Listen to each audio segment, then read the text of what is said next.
거라 가르치는 게 교회입니까? 제가 오늘 작심하고 온 거예요. 괜찮다.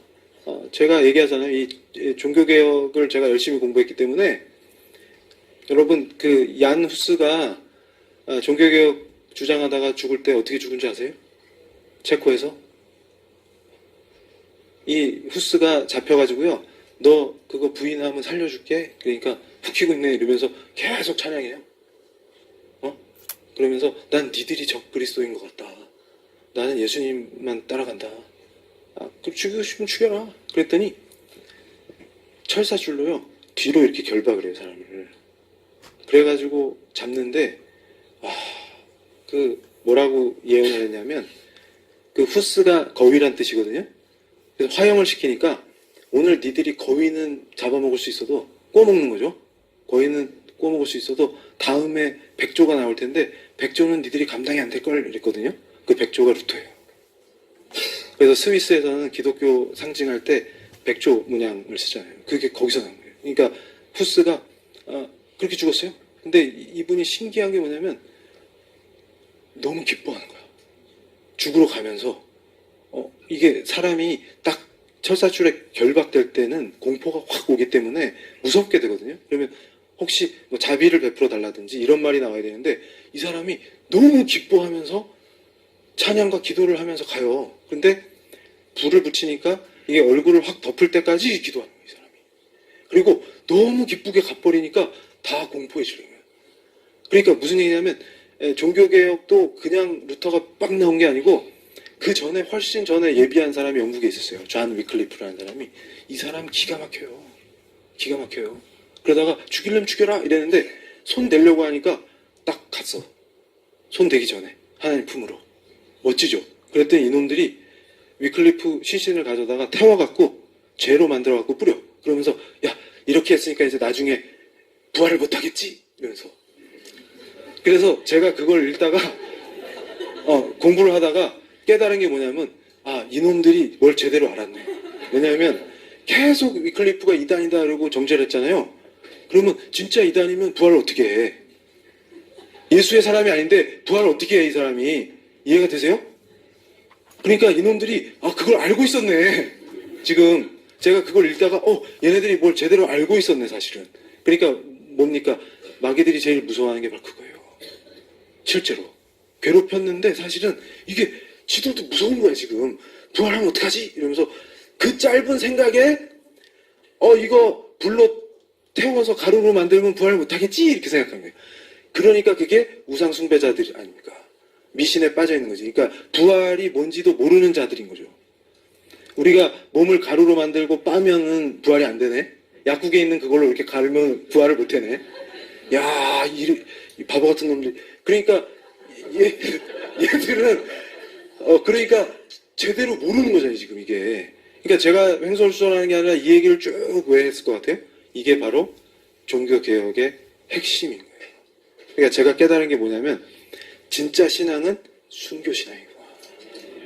그러니까 우리가 식민지의 그 어두움에서 벗어나서 나라를 세울 수 있었던 그 힘도 바로 이 순교신앙이구나. 그거예요. 그러면 지금 보세요. 악의 대연합이라고 그러죠.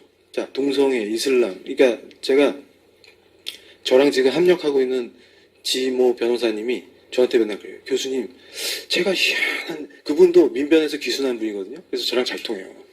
귀순자끼리. 그래가지고 지금 같이 합력하고 있는데, 아니, 이 양반이 저만 보면 맨날 그래요.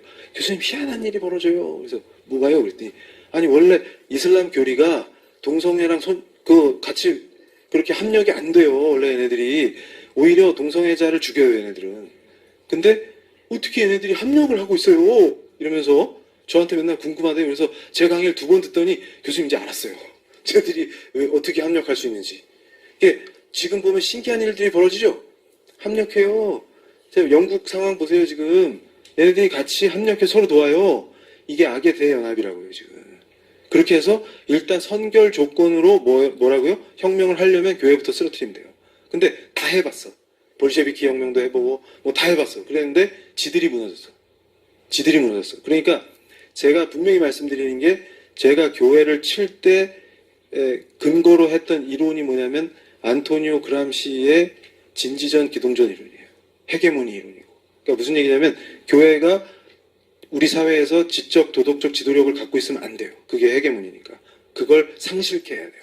그래서 손발을 묶고 그때 진지전을 벌여서, 그러니까 무슨 얘기냐면 러시아 같은 데는 농업국가고 어설프니까 기동전으로 확 하면 혁명이 되는데 서유럽은 종교개혁의 전통이 뿌리 깊기 때문에 제가 아까 위그노 얘기하다 말았죠. 이 위그노 신앙이 얼마나 위대한지 아세요? 뭐냐면 삶과 신앙이 분리가 안 돼요. 그러니까 지금 한국교회가 삶과 신앙을 분리시키는 걸 가르쳐가지고 자기 영역에서는 아무런 영향력이 없다가 주일날 와가지고 헌금이나 내고 가면 이게 참신앙인 것처럼 가르쳐버리잖아요. 근데 원래 개혁주의 신앙은 이런 게 절대 아닙니다. 뭐냐면 삶과 신앙이 분리가 될 수가 없어요. 그러니까 위그노들이 프랑스 캐톨릭이 그렇게 박해를 하면 다 죽어버려요. 그리고 어떻게 해요? 망명 가서 거기에 뿌리를 내리면 거기가 다 선진국이 돼버려요. 스위스 명품 시계가 위그노 때문에 나오는 거예요. 그러니까 무슨 얘기냐면 이 사람들은 정말로 충실하게 오직 예수야. 그러면서 자기 삶을 그냥 바쳐요. 소명의식으로. 그러니까 이 직업이 그냥 직업이 아니고 소명이에요, 소명. 그걸로 막 하니까 예를 들어서 여기 과학자, 연구자들 있다. 그러면 연구하다 막히면 이거 기도로 뚫어버리는 거예요. 그러니까 이 사람들이 아주 훌륭한 엔지니어, 과학자, 학자 막 다 배출되는 거예요. 그러니까 어떻게 돼요? 안 믿는 사람들까지 다 복을 받다 버리는 거지. 이 사람들이 가서 정착하면. 근데 신기하게 풍요로워져요. 이 지역이. 근데 이 사람들의 특징이 뭐냐면 또 검소해. 풍요를 이루는데 사치향락하는 자가 한 명도 없어. 왜냐하면 오직 주만 바라보고 사는데 어떻게 사치향락을 해요? 그게 말이 안 되는 거지. 그러니까 이 사람들만 가면 거기가 풍요로워지는데 안 믿는 사람까지 복을 받는 체제를 만드는 거예요. 그러니까 어떻게 돼요? 빵가게를 한다. 그럼 실제로 제가 그런 사람들 보고 깜짝 놀랐어요. 뭐냐면 진짜로 맛있는 빵을 만드는데 거기에 나쁜 재료를 안 넣어. 왜냐하면 예수님 보고 계신데 거기다 어떻게 나쁜 재료를 넣어요? 자기 애한테 못 먹이는 건 절대 못 넣어요. 그러니까 이 빵이 얼마나 좋겠어요. 그게 대박이 나는 거지. 근데 김 집사님만 그런 게 아니라 박 집사, 최 집사, 거기 교회 다니는 사람 다 그래. 그럼 어떻게 돼요? 그 도시가 좋아지는 거예요. 그 원리예요. 그러니까 뭐냐면 막스 베버가 연구할 때 도대체 얘네들이 출발한 이 자본주의에는 독특한 요소가 있는데 다른 지역에는 나오지 않는 이 요소가 도대체 어디 있냐 그랬더니 종교개혁의 그 신앙이야.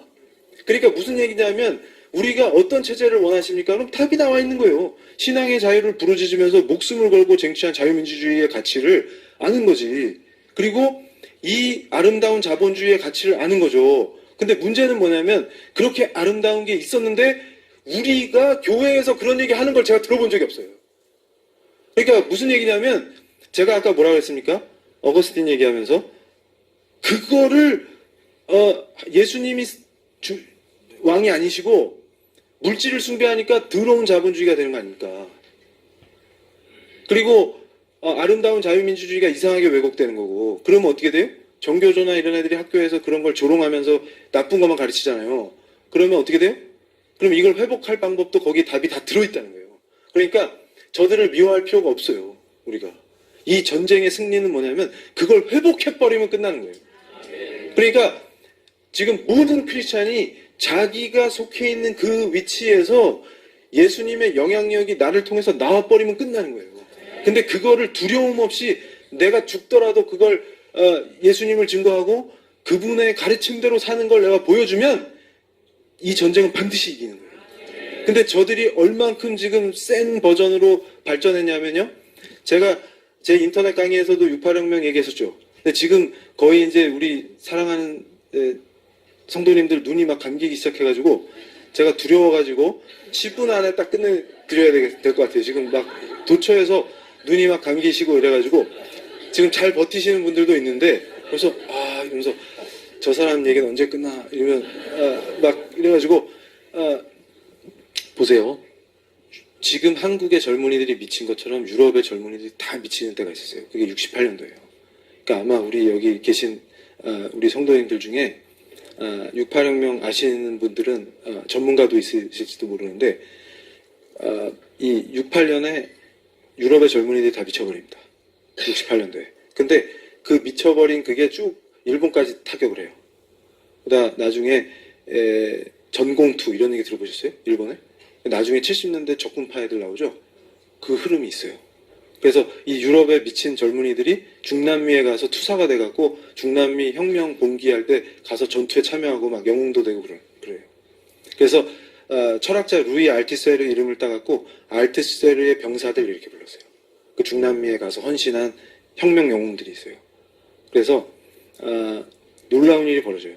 그게 전 세계를 흔들어 버립니다. 그게 뭐냐면 제가 말씀드리는 게 좀 전에 제가 말씀드렸던 그 종교개혁의 전통으로 만들어진 모더니티를 해체하는 거예요. 그러니까 영적 대전쟁입니다. 그러니까 무슨 얘기냐면 그 엄청난 역사로 아름다운 교회들이 세워지고 순교 전통으로 체제가 만들어졌는데 그거를 해체해버리는 혁명이 일어나는 거예요. 그러니까 무슨 얘기냐면 소련과 동유럽을 장악했던 그 혁명은 무너졌어요. 그러면 좌파들이 갈 길이 없습니다. 이제 우리는 어떡하지? 그러니까 뭐냐면 제가 잘 알아요. 그분들을. 뭐냐면 소련이 무너진 걸 가슴 아파했었던 고조 동지들. 그 다음에 북한이 고난의 대행군에 빠지니까 찢어지는 가슴을 안고 슬퍼했던 고조 우리 동지들 다 있습니다. 저기 어디 있을까요? 근데 다 있어요. 지금 높은 자리에 다 가 있어요. 그분들이 그러니까 뭐냐면 PD라고 하는 애들은 바로 레닌주의자들이에요. 그러니까 볼셰비키가 망했을 때 소련이 붕괴했을 때 너무 가슴이 아팠고 그다음에 고조 수령님은 오류가 없으십니다. 그게 수령 무오류설이에요. 어디서 많이 배운 것 같죠? 그리고 걔네들 삼위일체설 있는 거 아세요? 아시죠? 삼위일체설 있어요. 애들도 끝내줘요. 그래가지고 이제 고조 그거 하시던 분들이 좌절한 거예요. 왜냐하면 저게 고난의 행군에 딱 빠져들어가니까 자기들이 꿈꿨던 게 아니잖아. 그러면 제가 하는 얘기가 뭐냐면 이거 안 되는구나. 우리가 아무리 의롭자고 해봤자 안 되는구나. 이게 아니고 서유럽의 젊은이들이 미치는 게 68년도라 그랬죠? 이때 다 같이 미쳐요. 그냥 한 사람만 미치는 게 아니라. 근데 그 미치는 과정이 있어요. 뭐냐면 처음에는 히피 문화가 젊은이들을 싹 쓸어요. 그때가 뭐냐면 2차 대전을 회복하면서 유럽이 부유해지니까 배부르고 등 따수면 애들이 미쳐요. 그러니까 지금 한국 애들이 그래요. 제가 지난주에 하와이에 가서 공화당의 어떤 분을 만나고 뭐 여러 가지 활동을 하다가 오면서 이 한국이 얼마나 위기인지 더 뼈저리게 느꼈는데 해운대에 왔더니 힙합 축제를 해. 그래가지고 신나 죽겠어 애들이 지금. 주여 지금 뭡니까 이게 지금. 그리고 다 위기라는데 우리만 괜찮아. 정작 당사자는 괜찮아. 이런 정말 불가사의한 일이 일어나고 있어요.